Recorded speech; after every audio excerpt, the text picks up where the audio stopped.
Hello दोस्तों, कैसे हो आप सभी लोग। आशा करता हूँ कि आप लोग बेहद अच्छे होंगे और अपनी अपनी पढ़ाई में व्यस्त होंगे। दोस्तों, मैं हूँ वीके जीनियस और आप सभी का टीचिंग मस्ती में दिल खोल के स्वागत करता हूँ। दोस्तों, आज के इस नई वीडियो में हम बात करने वाले हैं यूपी ट्रिपल एससी पेट 2022 का एग्जामिनेशन में जो कुछ महत्वपूर्ण प्रश्न आने वाले हैं, जो मैं कराने वाला हूँ, उसमें से मैं 100% श्योर होकर कह सकता हूँ कि 2 क्वेश्चन जो हैं पूछे ही जाएँगे। इसलिए ये आप सभी लोगों के लिए जो यूपी ट्रिपल एससी पेट की तैयारी कर रहे हैं, उन लोगों के लिए बेहद इम्पोर्टेंट होने वाला है। इसलिए वीडियो को पूरा देखना। तो उससे पहले एक मोटिवेशनल क्वोट्स है, तो देख लेते हैं वो क्या है। तो क्या है कि तू रख हौसला वो मंज़र भी आएगा, कि तू रख हौसला वो मंज़र भी आएगा, और आज यूपी ट्रिपल एससी तो कल यूपीएससी भी निकल जाएगा। तो दोस्तों, आपको हौसला रखना है और अपनी मंजिल की तरफ धीरे धीरे बढ़ते जाना है और पढ़ाई करती ही जाना है। तभी तो आप यूपी ट्रिपल एससी से डायरेक्ट यूपीएससी क्या कर पाएंगे, निकाल पाएंगे। तो चलिए बिना देरी के वीडियो को स्टार्ट करते हैं।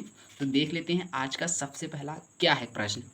तो सबसे पहला प्रश्न है कि उत्तर वैदिक काल में किस देवता को सर्वोच्च स्थान प्राप्त था। तो क्या था, उत्तर वैदिक काल में किस देवता को सर्वोच्च स्थान प्राप्त था। तो है प्रजापति। कौन से प्रजापति। तो ये भी एक महत्वपूर्ण प्रश्न है। तो कौन से प्रजापति। दूसरा क्वेश्चन क्या है कि भारत में मुस्लिम राज का संस्थापक माना जाता है, किसको माना जाता है। तो मैं ये जो प्रश्न लेकर आया हूँ वो बेहद इम्पोर्टेंट हैं ही, लेकिन मैं आपको इस क्लास में ही उन्हें याद करा दूंगा। तो आपको पूरा वीडियो देखना है। जैसे कि उत्तर वैदिक काल में किस देवता को सर्वोच्च स्थान प्राप्त था। तो प्रजापति थे। कौन थे, प्रजापति। दूसरा क्या है, भारत में मुस्लिम राज का संस्थापक माना जाता है, किसको माना जाता है, मोहम्मद गौरी जी को माना जाता है। किसको माना जाता है, मोहम्मद गौरी जी को माना जाता है। तीसरा देख लेते क्वेश्चन क्या है, किस वायसराय के शासनकाल में पहला फैक्ट्री अधिनियम पारित किया गया।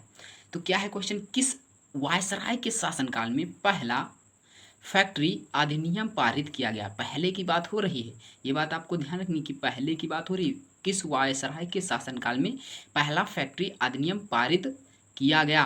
तो लॉर्ड रिपन थे। कौन थे, लॉर्ड रिपन थे। तो कौन थे, लॉर्ड रिपन। तो आपसे अगर प्रश्न पूछे किस वायसराय के शासनकाल में पहला फैक्ट्री अधिनियम पारित किया गया, तो लॉर्ड रिपन है। कौन है, लॉर्ड रिपन। चौथा क्वेश्चन देख लेते हैं क्या है कि तेलंगाना आंदोलन का नेतृत्व किसने किया। तो आपको अगर वो जो परीक्षा में डायरेक्ट पूछेगा कि तेलंगाना आंदोलन का नेतृत्व किसने किया, इसी तरह का प्रश्न पूछेगा, क्योंकि ये मैंने ऑब्जेक्ट से ही ऑब्जेक्टिव की तरह बनाया है, ना कि साधारण। तो तेलंगाना आंदोलन का नेतृत्व किसने किया। तो 2 लोगों ने किया, डोड्डी कुमेरिया ने किया और सुंदरैया ने किया। आपको दोनों दे सकता है या किसी एक को दे सकता है, इसको दे सकता है या इसको दे सकता है। अगर दोनों दिए हैं तो दोनों पे रखना, ए और बी दोनों पर हो सकता है, या बी और सी कुछ भी हो सकता है। तो आपको क्या करना है, डोडरी कुमेरिया और सुंदरैया याद रख कर लेना है। तो कौन सा, तेलंगाना आंदोलन का नेतृत्व किसने किया। तेलंगाना आंदोलन का नेतृत्व किसने किया। तो 2 लोगों ने किया था, डोडरी कुमारिया एंड सुंदरैया। देख लेते हैं पांचवा क्वेश्चन क्या है। तो पांचवा क्वेश्चन है कि भारत में ट्रेड यूनियन के जन्मदाता, भारत में ट्रेड यूनियन आंदोलन के जन्मदाता थे, कौन थे, ये हमें बताना है। तो एन एम जोशी। कौन, एन एम जोशी जी हैं। कौन, एन एम जोशी जी हैं। तो अगर आपसे पूछता है कि भारत में ट्रेड यूनियन आंदोलन के जन्मदाता थे, तो एन एम जोशी जी थी। कौन थे, एन एम जोशी जी। तो देख लेते हैं छठा क्वेश्चन क्या है, सुभाष चंद्र बोस ने सिंगापुर में दिल्ली चलो का नारा दिया था, कब दिया था। इसी तरह पूछेगा आपसे, कब अब नहीं लगाएगा वो परीक्षा में। पूछेगा कि सुभाष चंद्र बोस ने सिंगापुर में दिल्ली चलो का नारा दिया, कब दिया। आपको ये लगा लेना है। तो 1943 में दिया। कब दिया, 1943 में। आपको ये ध्यान रखना है कि सुभाष चंद्र बोस ने सिंगापुर में दिल्ली चलो, कहाँ चलो, दिल्ली चलो का नारा दिया था। तो कब दिया था, 1943 में दिया था। देख लेते हैं सातवां क्वेश्चन जो बेहद इंपॉर्टेंट है, क्या है, अविश्वास प्रस्ताव किस सदन में लाया जाता है। कौन सा, अविश्वास प्रस्ताव किस सदन में लाया जाता है। तो लोकसभा में लाया जाता है। किस में लाया जाता है, लोकसभा में। हाँ, तो लोकसभा में ये देखिए फिर से पढ़ लीजिए, आपको अगर ये नहीं याद हो रहा कि अविश्वास प्रस्ताव किस सदन में लाया जाता है, तो लोकसभा, किसमें? लोकसभा में लाया जाता है।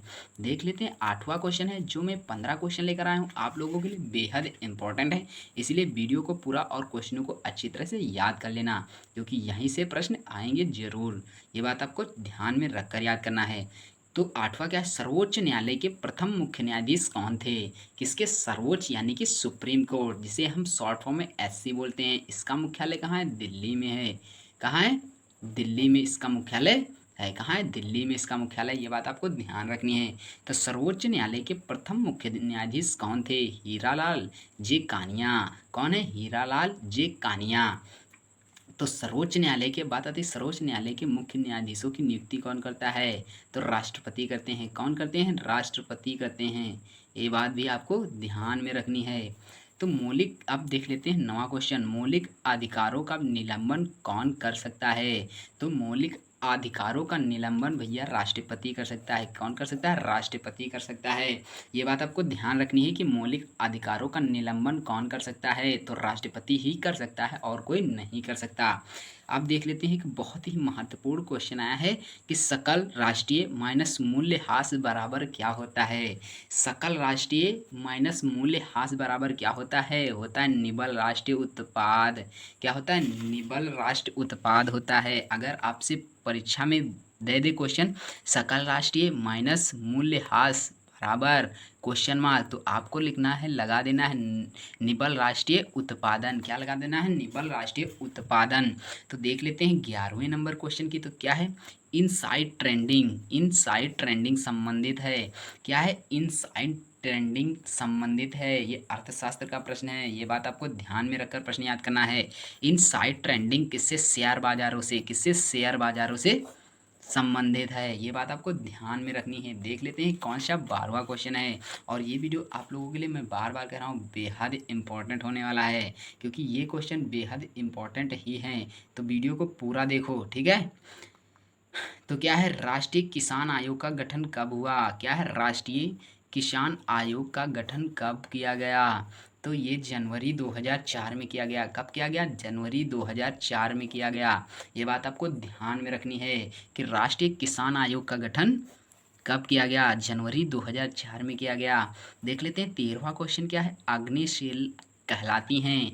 आग्नेय जो सेलें होते हैं वो क्या कहलाती हैं? मौलिक सेल कहलाती हैं। क्या कहलाती हैं? मौलिक सेल कहलाती हैं। ये परीक्षा में डायरेक्ट पूछेगा कि आग्नेय सेल कहलाती हैं, और आपको कंफ्यूज नहीं होना है।